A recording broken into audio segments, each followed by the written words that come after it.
네, 오늘은 지금 여러 가지 일이 일어나고 있는 이스라엘에 대해서 우리가 어떻게 이해해야 될지 성경적으로 상고해 보도록 하겠습니다. 먼저 반유대주의에 관한 내용을 좀 볼 필요가 있는데요. 미국에서 어떤 일들이 벌어지고 있는지 좀 살펴볼 필요가 있습니다. 누가 이런 생각을 갖고 있는가? 예를 들면 샌프란시스코에 있는 많은 기업들이 일부 폐점을 하고 있습니다. 스타벅스 같은 데는 9개의 점포가 문을 닫았고요. 여러 가지 회사들이 문을 닫고 있는데 왜 그런가? 불법적 행위가 일어나고 있기 때문에 유지가 되지 않는 것이죠. 사람들이 물건을 훔쳐가더라도 법적인 조치를 취하지 않기 때문에 굉장히 힘든 상황입니다. 그런데 이런 정책을 세우는 사람들이 물건을 훔치는 사람들에 대해서 우리가 이해하고 관용하고 또 사랑해야 된다. 이런 얘기를 합니다. 그들은 어려운 환경에 있기 때문에 그들을 위해서 우리가 좀 희생을 해야 된다. 이런 얘기를 하는 거죠. 대기업은 돈이 많으니까. 그러나 그 점포들이 문을 닫으면서 직장을 잃게 되는 사람들이 있다는 거죠. 그 사람들에 대한 내용은 아무도 말을 하지 않습니다. 가정, 교회, 직장에 이런 원리를 적용한다면 어떻게 되겠습니까? 특별히 교회 안에서 비윤리적인, 비도덕적인, 비성경적인 일들을 행하는 것을 보면서 계속해서 하라. 이것이 우리의 사랑이라고 말을 한다면 그것은 성경에서 말하는 진정한 의미의 사랑이 될 수 없을 것입니다. 그럼 미국에서 이런 정책을 세우고 강요하는 사람들은 우리가 흔히 말하는 진보 혹은 좌파에 속한 사람들입니다. 그 사람들은 인권 보호라는 명목 하에 하나님을 대적하는 정책을 계속 내놓고 있습니다. 낙태, 동성연애 이런 것들을 다 합법화하겠다는 사람들이죠. 이 사람들이 바로 반유대주의에 앞장서고 있다는 것입니다. 그리고 지금 대학교 캠퍼스에 보시면 하버드, 콜롬비아 등등 여러 대학교에서 계속해서 반유대주의적인 운동들이 일어나고 있습니다. 하나님을 대적하는 일들이죠. 그들이 또 표방하는 것은 사회주의 혹은 공산주의로 가는 것인데 이 부분은 간단하게 설명을 드리면 그들이 따르고 있는 사회주의는 공산주의와 물론 다릅니다만 결국 사회주의에서 말하는 유토피아는 궁극적으로 공산주의로 가는 것입니다. 그런데 그 공산주의에 대한 것을 처음 시작했던 칼 마르크스는 자신은 하나님과 관계없는 지옥에 가는 사람이다라고 말을 했고요. 그러한 이데올로기 때문에 다 아시는 것처럼 볼셰비키 혁명이라든가 이러한 공산주의 혁명을 통해서 전 세계에 100 million, 1억 명의 사람들이 생명을 잃었습니다.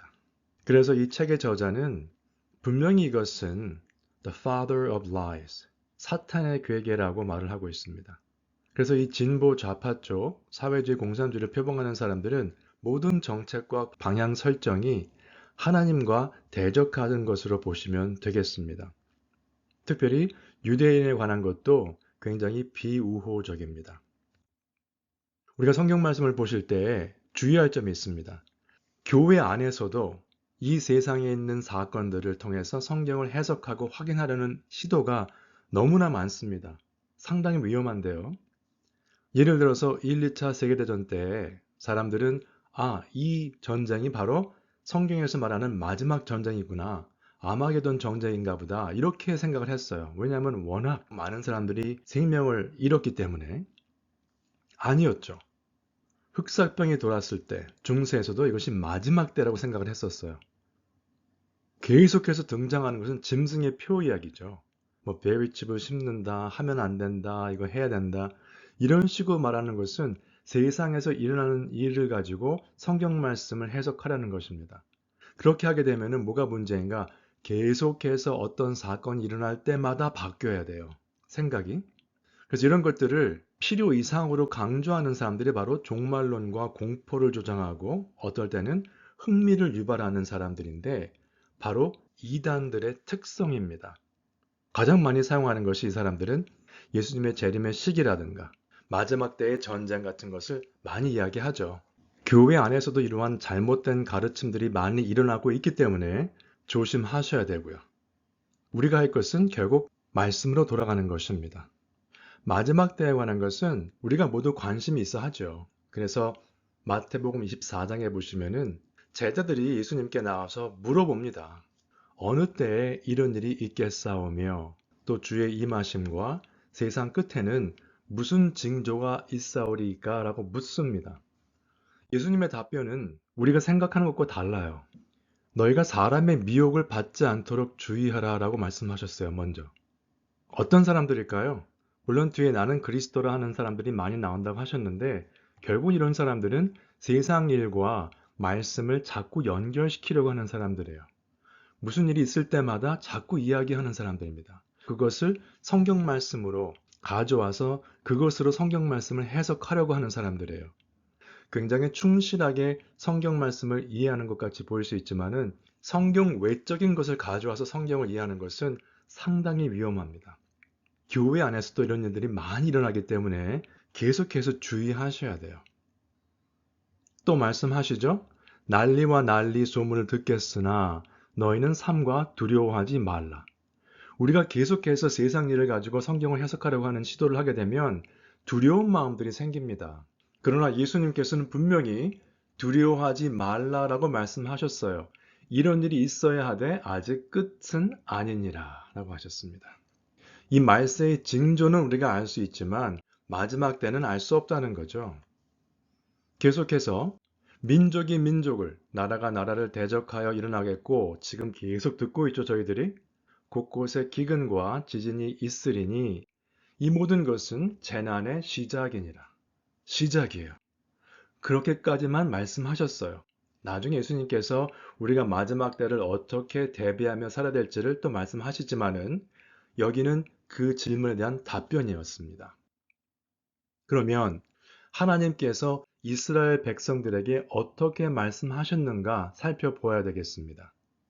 두 가지의 길을 제시하셨어요. 신명기 28장에서 내가 내 하나님 여호와의 말씀을 청종하면 이 모든 복이 내게 임하며 내게 이르리니 말씀 순종하면 복이 이른다는 것이 첫 번째 길이었고 14절까지 쭉 복에 대한 말씀을 하시다가 15절에 가셔서 내가 만일 네 하나님 여호와의 말씀을 순종하지 아니하여 지켜 행하지 아니하면 이 모든 저주가 내게 임하며 내게 이를 것이니 두 가지 길을 분명히 보여주셨습니다.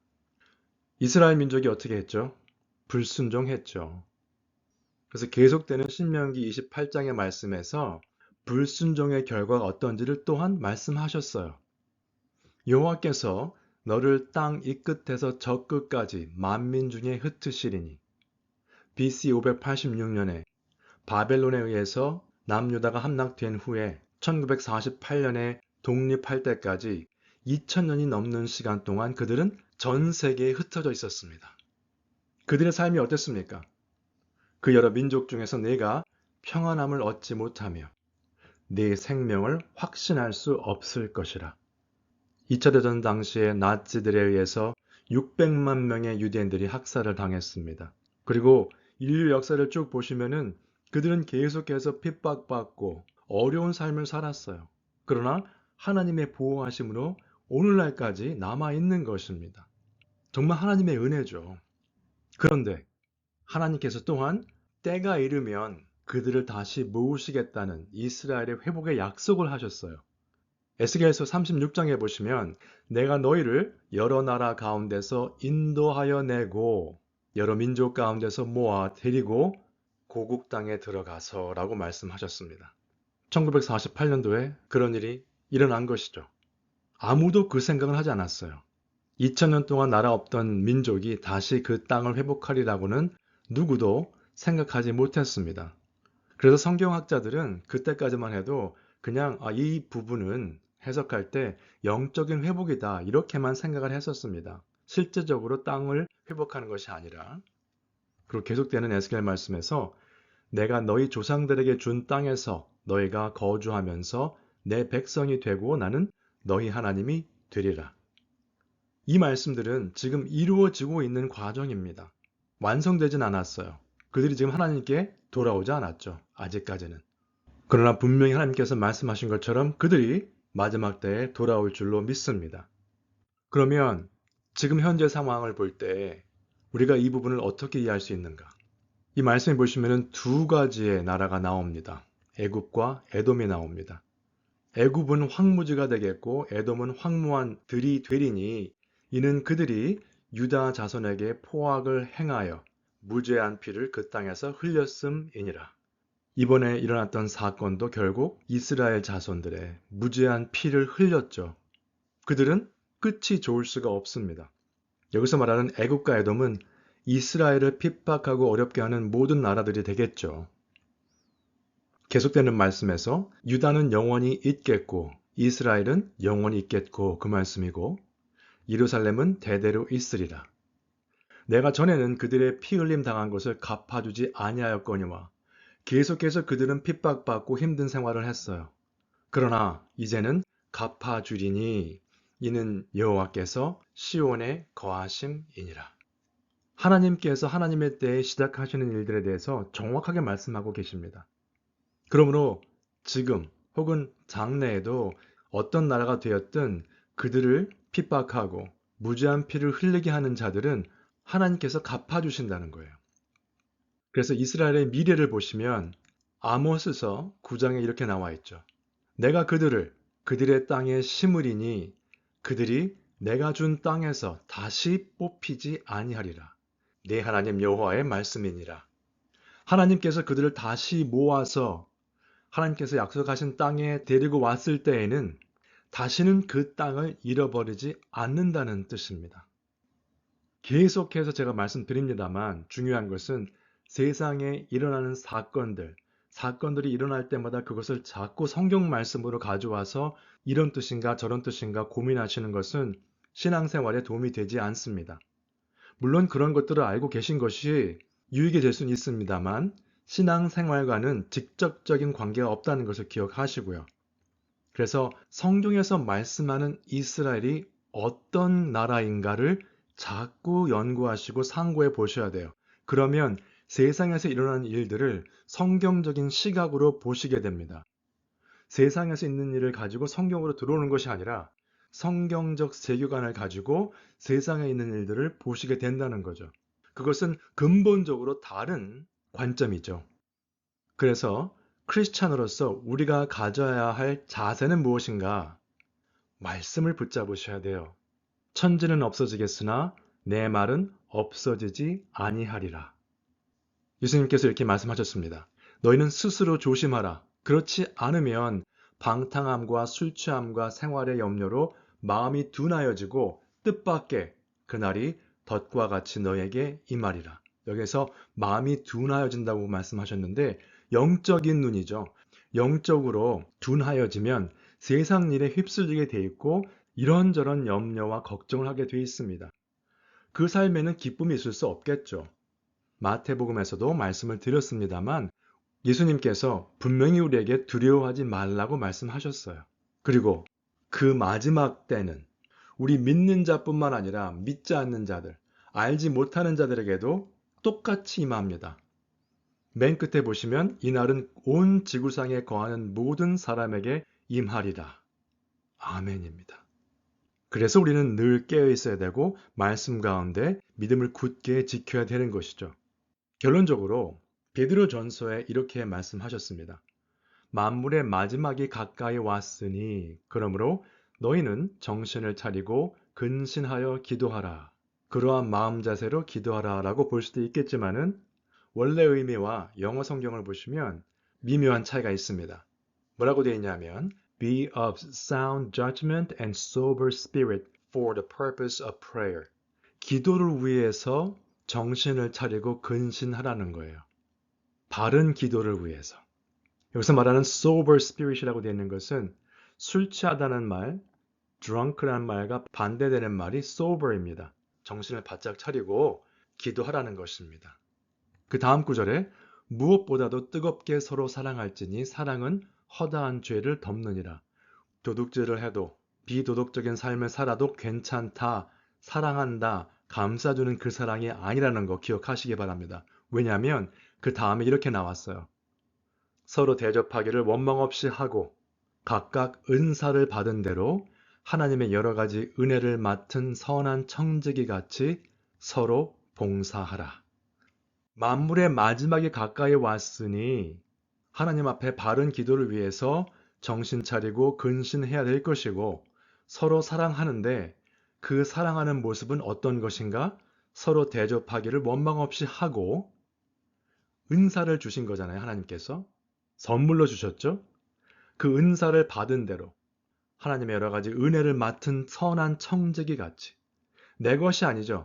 하나님께서 선물로 주신 것을 잘 맡아서 관리하는 선한 청지기 같이 서로 봉사하라입니다. 형제와 자매 간에 그리스도 안에서 서로 봉사하며 그 삶 가운데 주님을 기다리시면서 마지막 때까지 말씀 붙잡으시고 이 세상 일에 근심 걱정하시고 혼란스러워하지 마시고 늘 믿음 안에 굳게 서셔서 하나님께 영광 돌리시는 우리 모두가 되시기를 주님의 이름으로 축원 드립니다.